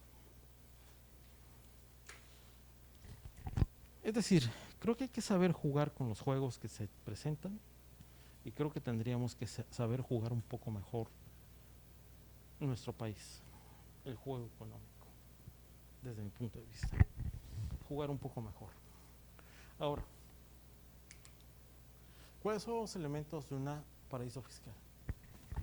Nula o baja tributación, falta de transparencia fiscal, opacidad, hay que decirlo, pues son los elementos de un paraíso fiscal. Nula o baja tributación, opacidad, falta de transparencia, ni hablar, hay que decirlo. Ausencia de intercambio de información. Yo sé que para algunos dirán, no, es que eso no puede ser. Pues ¿cómo creen que llega el dinero allá, a un paraíso fiscal? Llega porque los inversionistas dicen, aquí hay oportunidad, aquí metemos nuestro dinero, nos van a cobrar pocos impuestos, ahí metemos el dinero. Punto. ¿Ya? ¿Sí? Las connotaciones morales o éticas, perdón, los paraísos fiscales las hacen a un lado.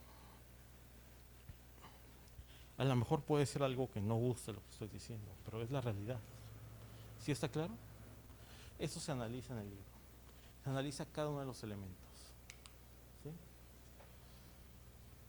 Hay diferentes tipos de paraísos fiscales. Hay paraísos fiscales puros. Un paraíso fiscal puro, ¿cuál es? Es lo que vemos el ejemplo de las islas tropicales. No sé si, ¿cómo se imaginan un paraíso fiscal? Una isla tropical rodeado ahí de nativos y ahí con tu dinero ahí, tú en una hamaca comiéndote 3 o 4 cócteles y además poniéndote gordo. Ese es el paraíso fiscal que todos pensamos, es cierto. A eso se les llama paraísos fiscales puros, ¿sí? Y son exactamente, pero no es así, no es como se piensa, es algo tonto. Este tipo de paraísos fiscales tienen una infraestructura financiera envidiable. Tienen bancos de primer nivel, conexiones tecnológicas de primer nivel, porque obviamente no vas a meter 50 millones de dólares en un lugar donde no sabes si lo meten en una caja fuerte, no sé si me explico. No lo van a hacer. Un paraíso fiscal tiene actualmente sistemas financieros de primera categoría. Si alguien ha ido a Bahamas, si alguien va a Bahamas o por ejemplo a un lugar de ese tipo, te vas a dar cuenta que cierto que los colegas bahamenses, no se diga así, son muy simpaticones, pero ya cuando manejan el dinero son sumamente estrictos. A eso les llama regímenes fiscales puros. Pero hay otros, los regímenes fiscales preferentes. Dejen decirles, ¿qué es un régimen fiscal preferente? Es un régimen en donde coexisten dos sistemas fiscales. Uno normal, otro preferente. Esto es, a los normalitos les cobran los impuestos normales. Pero si tu empresa haces un trato conmigo que se llama Advanced Tax Agreement, se les llama Advanced Tax Agreements, si tú haces un convenio conmigo, yo te voy a bajar las tasas fiscales a ti. Pero a cambio de eso me tienes que meter mucha lana. en mi país. Si tú quieres celebrar un acuerdo de este tipo y que yo te baje los impuestos, lo voy a hacer. Pero tienes que meterle mucho billete, perdón la expresión. Alguien se va a enrojecer y va a decir, no, no es posible. ¿Quién puede hacer este tipo de cosas? Holanda, Irlanda, lo hacen. ¿Sí queda claro? Y nadie se enrojece. Y créanme que los holandeses están muy contentos, ¿eh? Y no se cuestionan esto, ¿sí? También les llaman tax rulings a este tipo de acuerdos, ¿sí? Pero no solamente hay eso. En los paraísos fiscales, porque hay de todo tipo, colores y sabores, hay jurisdicciones con secreto bancario. Es decir, el chiste de estos paraísos fiscales es tener bancos donde tú metes, tú informas tu dinero y nadie va a dar información de ti. Punto. Hay países que viven de esto y viven muy bien. ¿Quieren que les diga un ejemplo? Ustedes lo saben. Suiza. ¿Han ido a Suiza? Yo he ido a Suiza. Está padrísima. Y de pronto dices, no, hombre, todo de primera. Pues sí, pero es un paraíso fiscal bancario. Punto. Porque los suizos tienen tres cosas. Joyería, ni hablar. Bulova, Cartier. ¿Estamos de acuerdo? ¿Sí? Todo ese tipo. Joyería, relojería. Una industria láctea fuerte. Carnes, quesos, leches, ni hablar. Pero de eso no los hace país de primer mundo. ¿Qué es lo que los hace tener dinero? Sus bancos. Que allí es donde entra el dinero. Es un paraíso fiscal. Y así hay otros. ¿Sí? Y Suiza está muy tranquila. Dice, venga para acá. ¿Sí? Desconozco quién metió el dinero. ¿Sí? Así de fácil. ¿Sí? Hay estrategias que se utilizan a nivel fiscal. ¿Por qué meter el dinero ahí, en un paraíso fiscal? Un aspecto, una estrategia es lo que le llaman infracapitalization o team capitalization. ¿Qué significa? Muy fácil. Creo una empresa en un paraíso fiscal y traslado pérdidas, traslado gastos y declaro esos gastos a mi país. Así de fácil. ¿Se hace? Sí, sí se hace. Si no, no existiría esto. Es una estrategia fiscal. Otra, doble rebaja o double dipping, lo que le llaman a nivel internacional. ¿Qué significa? Significa que hay mecanismos que yo uso para obtener un estímulo fiscal en México y al mismo tiempo busco un estímulo fiscal en un paraíso fiscal. De manera tal que busco un doble beneficio fiscal. ¿Se puede hacer? Pues sí, sí se puede. Nada más armas tu estrategia fiscal. ¿Sí? Esto se analiza en el libro. Cada cuestión aquí. Reubicación de la propiedad intelectual. ¿Para qué tengo mi propiedad intelectual en México? La voy a mandar a un paraíso fiscal. ¿Por qué? Para ya no pagar, hombre. ¿Sí? Impuestos o contribuciones por lo que me genere mi propiedad intelectual. Hablamos de marcas, patentes, derechos de autor. Es lo que se hace. ¿Sí? ¿Qué otra estrategia? Transferencia de precios. Juego con los precios, dos empresas juegan con los precios en operaciones comerciales y le mando, ¿sí?, productos de más alto valor a otra empresa situada en un paraíso fiscal. Juego con los precios para trasladar pérdidas o ganancias a un país situado en un paraíso fiscal. ¿Por qué lo mandan para allá? Porque no van a pagar impuestos. Ese es el punto. ¿Sí? Ese es el punto. Hay más estrategias, pero aquí estoy diciendo algunas. ¿Sí? ¿Quiénes aquí intervienen? Actores, ya sabemos, ¿no? Vamos a dar nombres. Deportistas, empresas, crimen, políticos. Mejor no hablamos de ese tema. Simplemente ahí queda. ¿Sí? ¿Cuáles son las consecuencias? Naturalmente, se va dinero de aquí. No se pagan impuestos aquí, porque se va a otro lugar. Pierde ingresos fiscales el país. Ni hablar. ¿Sí? Es una consecuencia. Falta de transparencia, etcétera. Y hay que darle celeridad porque ya no son los problemas. ¿Sí, verdad? Sí. Bueno, ya no voy a detener tanto para el siguiente tema. Precio de transferencia, vamos a hablarlo rápido.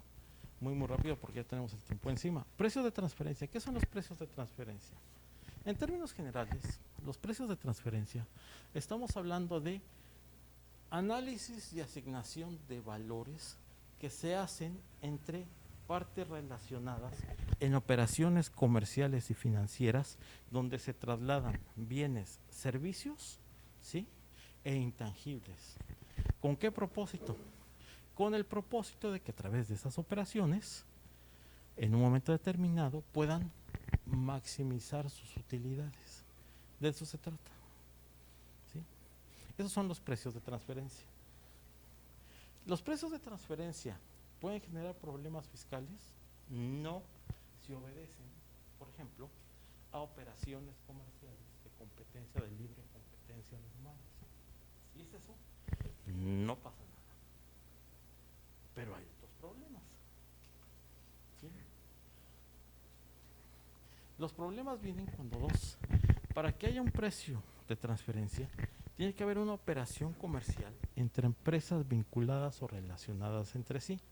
¿Cuándo existe vinculación entre esas empresas o cuándo se les considera que están relacionadas?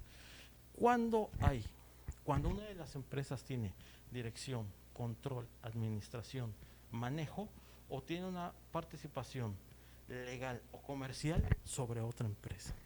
Si se dan todos esos supuestos, o cualquiera de esos, hay un criterio que establece a nivel de México que hay partes relacionadas. Consecuentemente, hay partes relacionadas, quiere decir que están realizando operaciones comerciales entre sí. ¿Sí? Eso no tendría nada de malo, no tiene nada de malo. Por ejemplo, la casa matriz en Estados Unidos, a lo mejor ustedes lo han visto. La casa matriz en Estados Unidos le vende a su filial en México, le vende llantas. No tiene nada de raro, ¿o sí? Hasta sería lógico. La matriz le vende llantas a la filial aquí. Ese es un precio de transferencia. No tiene ningún problema. ¿Cuándo se vuelve problemático? Cuando la operación comercial no obedece a criterios comerciales independientes o entre empresas independientes. Y entonces cuando no existe eso, ¿hay ahí algún propósito de realizar operaciones para trasladar beneficios a otra empresa con el propósito de pagar menos impuestos en el otro país? Cuando eso ocurre, estamos en presencia de un precio de transferencia que causa un daño al fisco. ¿Sí queda claro? ¿Sí? Ahora, muchas empresas dicen, bueno, es que la decisión de la casa matriz no es fiscal, eso yo lo he escuchado, es un criterio corporativo, es un criterio mercantil, es un criterio hasta laboral, un criterio societario. No lo sé, pero ¿cuál es el punto? El punto es aquí que cuando tiene un propósito fiscal y te lo detecta la autoridad, ahí sí vas a tener problemas. ¿Por qué? Porque entonces ya no tiene un propósito mercantil ni societario, es estrictamente fiscal con la intención de evadir o pagar menos impuestos. Cuando eso ocurre, puedes meterte en problemas. ¿Por qué? Porque la autoridad va a investigar esas operaciones comerciales. ¿Sí queda claro? Voy haciendo más rápido. ¿Sí? ¿Y la autoridad? Sí. Una pregunta, ¿es el fenómeno BEPS? No, esto es precios de transferencia. Sí, pero con la erosión de la base. Sí. De hecho, el BEPS, ahorita lo vamos a ver. Bueno, pero es que es muy interesante. Bueno, para mí me gusta mucho, pero sí, tiene que ver con BEPS. Tiene razón, maestro. Doctor, perdón. Tiene razón. Entonces, precios de transferencia juega con esto. ¿Qué es lo que se ha hecho? OCDE ha elaborado una serie de criterios para detectar cuando las empresas asociadas o vinculadas entre sí están haciendo mal uso de esas operaciones comerciales para evadir el pago de impuestos. Vamos a ponerlo de esta forma. Una llanta independiente, digamos, una llanta que te valga $5. ¿Sí me explico? En una operación comercial normal. Una empresa en Estados Unidos, otra empresa en México. En el mercado vale $5 esa llanta. Resulta que entre partes relacionadas esa misma llanta la venden en $15. Esa misma llanta la venden en $15. ¿Por qué? Eso es lo que va a decir la autoridad. A ver, ¿y por qué le quieres vender una llanta en $15 a otra empresa? Porque va a generar, ¿qué cosa? La empresa que compra $15 va a tener gastos. Y al tener más gastos, tiene menos utilidades. Y lo que va a decir la autoridad, gasté mucho, pago menos impuestos. Es lógico. Pero el tema aquí, ¿cuál es? Que la autoridad va a decir, no, esta es una tranza entre la matriz y tú, y va para atrás. Y si te detecto, te voy a acusar de ilegalidad fiscal, elusión o hasta fraude de carácter fiscal, todo depende. Y entonces, a nivel internacional existe una serie de criterios que analizan el libro de manera pormenorizada varios de los criterios. Aquí nada más cito algunos. Por ejemplo, el método del precio libre comparable. ¿Qué hace la autoridad en este caso, Hacienda?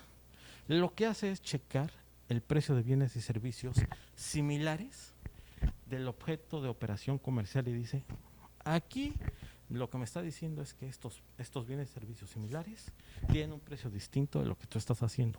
Aquí hay trampa. Se le llama método de libre competencia, libre comparable. El método del precio de reventa. Otra forma en que las autoridades utilizan para detectar ilegalidades en esto es la reventa. A través de la reventa de bienes similares dicen, esto se revendió en tanto, a ti te lo están vendiendo en tanto, aquí hay algo ilegal. ¿Sí? Por ejemplo, o del costo incrementable, se toman en cuenta los costos directos y asociados en una operación comercial. Es mucho más complejo y lo detallo en el libro, viene detallado, pero bueno, aquí nada más lo estoy comentando. ¿Está claro? Básicamente, ya no voy a detener porque si no, aquí me van a quemar en leña verde. BEPS, ¿sí? BEPS, ¿sí? Eso también es otro tema que vemos en el libro. Es un tema muy interesante. ¿Qué son los BEPS? Los BEPS es un programa, es una planeación, es un plan que estableció la OCDE con el G20. ¿De qué se trata? Se trata de analizar en pocas palabras, todos los actos ilícitos y dónde está habiendo actos irregulares en temas fiscales internacionales. De eso se trata. Y viendo y analizando todos estos actos ilícitos de hace 50 años para acá, se elaboró el plan BEPS, ¿sí? Es el Base Erosion Profit Shifting, ¿sí? BEPS en inglés significa Base Erosion and Profit Shifting. La erosión de la base imponible. ¿Por qué? Por actos de este tipo. Y entonces se hace un análisis y en el libro escudriñamos y examinamos. Son 15 acciones, los BEPS. Son 15 acciones que elaboró OCDE y G20. Y cada acción contiene un porqué. Se han sugerido, estas medidas del plan BEPS, se le han sugerido a todos los gobiernos del mundo para que los adopten internamente. Y, en pocas palabras, los implementen en su normativa fiscal interna a efecto de ver dónde le pegamos. Y de hecho algunos ya se han implementado en México. y a lo mejor no lo saben. Pero ahorita vamos a dar unos ejemplos muy breves ya, porque ya estoy encima del tiempo. ¿Sí? ¿Sí? Por ejemplo, me voy directo. Acción BEPS, pilar 1, gobierno digital.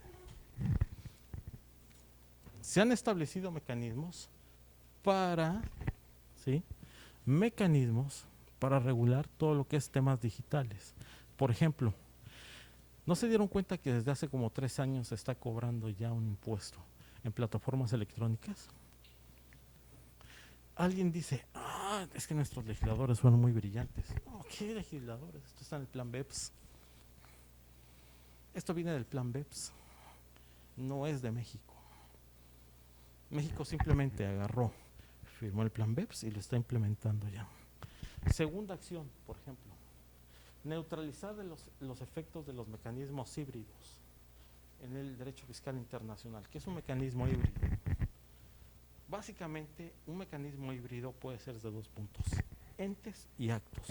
Un ente quiere decir que un ente es considerado contribuyente en un país y ese mismo ente en otro país no es considerado contribuyente. A eso se le llama ente híbrido. Un acto híbrido es cuando puede tener 2 significados diferentes. En un país se le considera deuda y en otro país se le considera capital. Y el tratamiento fiscal es diferente. La segunda acción, ¿sí?, del plan BEPS trata de homologar criterios. Nada de que abuses de esto. Se trata de esta forma todo. ¿Está claro? Otro ejemplo son las CFC, ¿sí? Control Foreign Companies. Son cláusulas de compañías bajo control extranjero. Quiere decir que las empresas matrices en el extranjero establecen órdenes, criterios de cómo debe de manejarse, ¿sí?, una determinada cuestión fiscal. Y entonces eso puede causar un perjuicio al gobierno del país. ¿Está claro? Y se trata de homologar esto. Ya voy a dejar esto porque ya tengo que terminar. ¿Sí queda claro? Son 15 acciones BEPS. ¿Sí? Aquí, bueno, pues ahí las iba a analizar un poco más a detalle, pero bueno. Por último, ya nada más el tema de lo que son aranceles. Vamos a unos comentarios así brevísimos, doctor. Entonces, los nuevos criterios de establecimiento permanente de los agentes dependientes e independientes también están BEPS. ahora relacionados incluso por el comercio electrónico. Sí. Y algunas imposiciones que estaban realmente generando por impuesto indirecto más que por impuesto Es directo. correcto. Es lo que yo estaba viendo BEPS. ahorita en su exposición. ¿Sí? ¿Sí? Establecimiento permanente. Y la gente independiente que ya migró. Establecimiento permanente, precios de transferencia, por ejemplo, intercambio de información. Ahorita, bueno, no dio tiempo de examinar cada acción, pero bueno, a lo que quiero decir es que, perdón que lo diga, en el libro viene todo eso. Perdón, pero viene el libro. Y el último capítulo, pues ya no voy a abundar mucho, pues es el capítulo clásico de comercio exterior y de derecho fiscal internacional. Hay una cosa que es una realidad. Comercio exterior va de la mano con el derecho fiscal internacional. Quien no quiera reconocerlo, pues no sé en qué mundo vive. ¿Sí? No sé en qué mundo vive. ¿Por qué? Porque comercio exterior trabaja, en muchos sentidos, con la materia fiscal internacional. Y si alguien me dice, no es cierto. ¿Cómo? ¿Está separado? ¿Cómo que no? Pues entonces, ¿qué es un tratado de libre comercio? ¿Qué es un tratado de libre comercio, señores? La esencia de un tratado de libre comercio es eliminar o reducir los aranceles en una determinada región geográfica. Lo demás son cerecitas al pastel. ¿La esencia cuál es? La eliminación o reducción de aranceles. Entonces, el tema de aranceles es un tema fundamental en el derecho fiscal internacional. En el libro tocamos el tema de todo lo que tiene que ver con el significado de aranceles, elementos de los aranceles, importancia de los aranceles, cómo se manejan los aranceles a nivel internacional, a nivel nacional, ¿sí? Aquí los vemos, ¿sí? ¿Cuál es la normatividad que aplica a los aranceles? ¿Sí? TEMEC, aranceles preferenciales, tipos de aranceles que pueden aplicar en diferentes programas. Se analizan en el libro, arancel, por ejemplo, hacer el amparo de COVAX, por ejemplo, aranceles, ¿sí? Al amparo, por ejemplo, de zonas libres, que ahorita está muy de moda. ¿No les han visto los decretos que se han emitido recientemente por parte del Ejecutivo Federal donde se crean zonas libres, en lo que es la franja fronteriza y la región sur del país? La verdad es que hay una cosa, y se los digo con toda honestidad.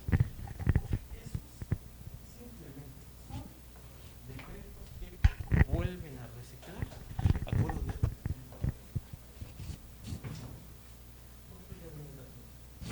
Eso no es nuevo. Las zonas libres ya vienen desde hace 60 o 70 años. Y ya por último, ¿sí? Por ejemplo, hoy, en el libro se analiza el tema de las zonas francas. A mí, desde mi punto de vista, me parece que este es un tema que México debería de adoptar. Y implementar zonas francas. Punto. ¿Por qué? Porque es lo que le ha dado crecimiento a algunas zonas comerciales en otros países, ¿sí? Y ahí te voy a dar algunos ejemplos. Las zonas francas son regímenes fiscales, vamos a ponerlo así, preferentes, o si alguien no lo sabía, regímenes fiscales preferentes que se aplican, por ejemplo, para rebaja de impuestos, eliminación de impuestos, reducción de requisitos administrativos, ¿sí? Básicamente, y eso le ha dado inversión y desarrollo a muchas regiones en el mundo. ¿Cómo cuáles? Nada más si tenemos ejemplos en el libro hay más. Tenemos, por ejemplo, la zona franca de Florida. Si alguien me dice, ¿dónde hay una zona franca? En Florida. ¿Lo sabían? Hay una en Florida. Y a Florida no le va mal, ¿verdad? Así como que digan que está muy pobre, no lo creo. ¿Sí? ¿Dónde más? Suiza. Hay una zona franca. Por si fuera poco que Suiza, aparte de ser un paraíso fiscal, tiene su zona franca. Suiza. ¿Dónde más? Manaus, en Brasil. Y no le ha ido mal a Brasil, económicamente. ¿Sí? ¿Dónde más? Chile. ¿Sí? ¿Le ha ido mal a Chile? Si alguien me dice que le ha ido mal, pues no sé en dónde, en qué país vive, en qué mundo vive. ¿Está claro? Entonces, básicamente, todos estos son temas que se analizan, digamos, en el libro, que quise platicar un poco con ustedes.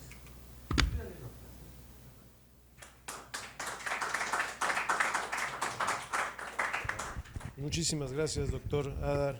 Es un honor, en nombre del rector y del Centro Universitario de Estudios Jurídicos, entregarle este reconocimiento por su ponencia de su materia, que denota bastante expertise. Muchas gracias.